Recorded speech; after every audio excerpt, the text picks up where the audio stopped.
प्रिय मित्रों, राधे राधे, जय श्री कृष्णा। आपके अपने चैनल ज्योतिष रहस्य में आपका स्वागत है। आज के वीडियो में हम जानेंगे कि कौन सा ग्रह आपको अपार धन संपदा दिलाने में सक्षम है, या यह कहें कि आपको धन दौलत, गाड़ी बंगला, दौलत शोहरत, जमीन जायदाद आदि दिलाने में सक्षम है। तो शुरू करते हैं आज का अपना यह कार्यक्रम। दोस्तों, सबसे पहले तो आप अपनी अपनी कुंडली खोल लें और द्वितीय भाव को देखें, क्योंकि द्वितीय भाव को धन भाव कहा जाता है। परंतु ज्योतिष में द्वितीय भाव के अतिरिक्त तीसरे, चौथे, पांचवें, सातवें, नौवें, 10वें, 11वें भाव से भी धन का विचार किया जाता है, जो कि सही भी है। परंतु स्थिर धन का विचार द्वितीय भाव से ही किया जाना चाहिए। द्वितीय भाव के अतिरिक्त अन्य भाव से विचार करने पर अक्सर यह देखा गया है कि जातक ने धन तो बहुत कमाया, परंतु अंत में उसके पास शेष कुछ नहीं बचा। ऐसा कहते हुए आपने बहुत सारे लोगों को सुना भी होगा और अपने आसपास देखा भी होगा कि उन्होंने अपने जीवन में बहुत सारा पैसा कमाया, परंतु आज की तारीख में उनके पास कुछ नहीं है। पैसा आया और चला गया। दोस्तों, हमारे ऋषि मुनियों ने द्वितीय भाव को ही धन भाव कहा है, तो बहुत सोच समझ के कहा होगा। अगर ऐसा नहीं होता तो वह किसी भी भाव को धन भाव कह सकते थे। इसलिए दोस्तों, हम भी द्वितीय भाव से ही धन का विचार करेंगे। अपनी कुंडली के द्वितीय भाव में देखें कि कौन सी गिनती लिखी हुई है। यदि आपके धन भाव में 1 अंक लिखा हुआ है तो आपका धनेश मंगल हुआ, और यदि 4 लिखा हुआ है तो आपका धनेश चंद्रमा हुए। इसी प्रकार जो भी गिनती लिखी हुई है उसका स्वामी आपका धनेश हुआ। इस प्रकार आपको अपने धनेश का पता चल गया। अब आप यह देखिए कि आपके धन भाव में कोई ग्रह बैठा है या नहीं बैठा है। बैठा है तो ग्रह की प्रकृति शुभ, अशुभ, उच्च, नीच, अंश बल आदि पर विचार कर लेना चाहिए। यदि धन भाव में कोई ग्रह नहीं है तो आपको अब यह देखना चाहिए कि धन भाव पर किसी ग्रह की दृष्टि पड़ रही है कि नहीं पड़ रही है।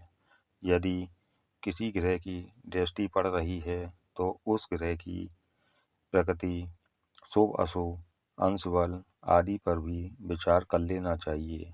दोस्तों, इस प्रकार आपको अपने धनेश के बारे में मालूम पड़ गया कि कौन आपके धनेश हैं, उनकी प्रकृति क्या है। यदि धनेश लग्न में बैठे हुए हैं और वह लग्न के लिए शुभ हैं, तो जातक अपने दम पर अपनी फाइनेंशियल स्थिति बहुत अच्छी कर लेता है। चाहे जातक का जन्म गरीब परिवार में हुआ हो या उलट मध्यम परिवार में हुआ हो, तो भी वह अपनी दम पर अपनी फाइनेंशियल स्थिति बहुत अच्छी कर लेता है। उसकी आर्थिक स्थितियां हमेशा अच्छी रहती हैं। और इसके उलट यदि धनेश नीच का होकर, अशुभ होकर अगर लग्न में बैठा हुआ है, तो वह अच्छे परिवार में भी पैदा होने के बाद अपनी स्थितियां धीरे धीरे खराब कर लेता है। यदि धनेश स्वग्रही हो, अपने ही घर में द्वितीय भाव में हो, तो कहना ही क्या। जातक की आर्थिक स्थिति बहुत अच्छी होगी। उसे परिवार से भी धन प्राप्ति के योग होंगे, क्योंकि द्वितीय भाव से परिवार का भी विचार किया जाता है। ऐसे जातक की वाणी बहुत उत्तम होगी, लोगों को प्रभावित करने वाली होगी। इसके विपरीत यदि धनेश द्वितीय भाव में अशुभ, नीच या बलहीन होकर बैठ जाए, तो इसके परिणाम उलट भी हो सकते हैं। यदि धनेश शुभ होकर तृतीय भाव में होगा, तो जातक अपने पराक्रम के द्वारा, अपनी मेहनत के दम पर बहुत अच्छा खासा धन कमाएगा। अपने भाई बहनों से भी उसको धन के योग हमेशा रहेंगे। इसके विपरीत यदि धनेश अशुभ होकर, कमजोर होकर बैठा हुआ है, तो आर्थिक स्थितियाँ अन्य ग्रहों पर भी निर्भर करेंगी कि उसको कोई शुभ ग्रह देख रहा है या नहीं देख रहा है। यदि धनेश चतुर्थ भाव में शुभ स्थिति में है तो जातक को माता, भूमि, भवन, गाड़ी, बंगला आदि सभी ऐश्वर्य के साधन मिलेंगे। इस ग्रह स्थिति वाले जातक के पास बड़ा घर, बड़ी गाड़ी, बहुत सारी जमीन जायदाद आदि सभी सुख उत्तम होंगे, क्योंकि चतुर्थ भाव सुख स्थान है।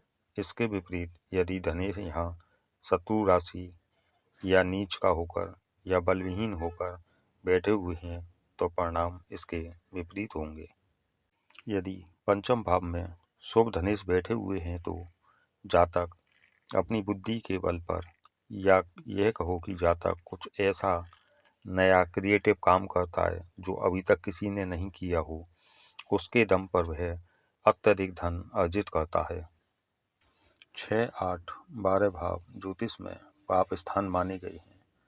षष्ठ भाव में धनेश पर विचार करने के लिए कुंडली के अन्य ग्रहों पर भी विचार कर लेना चाहिए, क्योंकि 6, 8, 12 भाव पाप स्थान है। यहाँ पर अधिकांश ग्रह अधिकांश स्थिति में अच्छे फल नहीं देते हैं, परंतु ऐसा हमेशा नहीं होता है। यदि यहाँ पर धनेश स्वग्रही अच्छे और शुभ ग्रह से दृष्ट हैं तो धनेश आपको अच्छे फल देंगे। आपकी फाइनेंशियल स्थिति सामान्य होगी और कई स्थितियों में यदि धनेश बहुत ही बलशाली और उच्च के होकर बैठे हुए हैं तो ऐसे जातकों की फाइनेंशियल स्थिति अत्यधिक अच्छी होती है। 7वें घर में धनेश यदि शो राशि में बैठे हुए हैं तो यह धनेश व्यवसाय के लिए बहुत अच्छे होते हैं। ऐसा जातक अपने जीवन में कई सारे छोटे छोटे काम करता है, या अगर साझेदारी में काम करता है तो बहुत बड़े बड़े काम करता है और उसके द्वारा यह बहुत अच्छा धन कमाता है और बहुत ही धनी होता है। 9वें भाव में अगर धनेश शो राशि में बैठे हुए हैं, बलशाली होकर बैठे हुए हैं, तो फिर तो कहना ही क्या, क्योंकि 9वां भाव तो खुद ही भाग्य भाव है। ऐसी स्थिति में धनेश जातक को बहुत कम मेहनत में अत्यधिक धन लाभ करवाते हैं। ऐसा जातक बहुत ही भाग्यशाली और अत्यधिक धनी होता है। और यदि अशुभ, नीच और बलहीन होकर अगर धनेश बैठे हुए होंगे तो दोहरी मार पड़ेगी। एक तो धनेश पीड़ित, और पीड़ित धनेश खुद धन भाव को, भाग्य भाव को भी पीड़ित कर रहे हैं। तो ऐसी स्थिति में अत्यधिक मेहनत करने पर भी आंशिक धन लाभ ही होता है। 10वें भाव में यदि धनेश शो राशि में और शक्तिशाली होकर बैठे हुए हैं, अच्छी स्थिति में हैं, तो ऐसा जातक अपने कर्म के द्वारा, राज्य से, पिता के सहयोग के द्वारा उत्तम धन लाभ करता है। ऐसा जातक जो नौकरी कर रहा हो या व्यवसाय कर रहा हो, उससे बहुत अच्छा धन लाभ कमाता है। जातक धनी प्रतिष्ठित होता है। एकादश भाव तो लाभ भाव के नाम से जाना जाता है। उसमें यदि शुभ धनेश आकर बैठ जाए तो फिर कहना ही क्या, जातक को कोई भी काम करेगा उसमें अधिकांशतः लाभ ही लाभ होगा। ऐसा जातक अत्यधिक धनी, भाग्यवान तथा उत्तम लाभ प्राप्त करने वाला होता है। दोस्तों, इस प्रकार आपने जाना कि आपका धनेश कौन है और वह किस भाव में बैठा हुआ है और वह आपको कैसे उत्तम फल देगा। तो देखते रहिए और सीखते रहिए। आपका दिन मंगलमय हो। राधे राधे। जय श्री कृष्ण।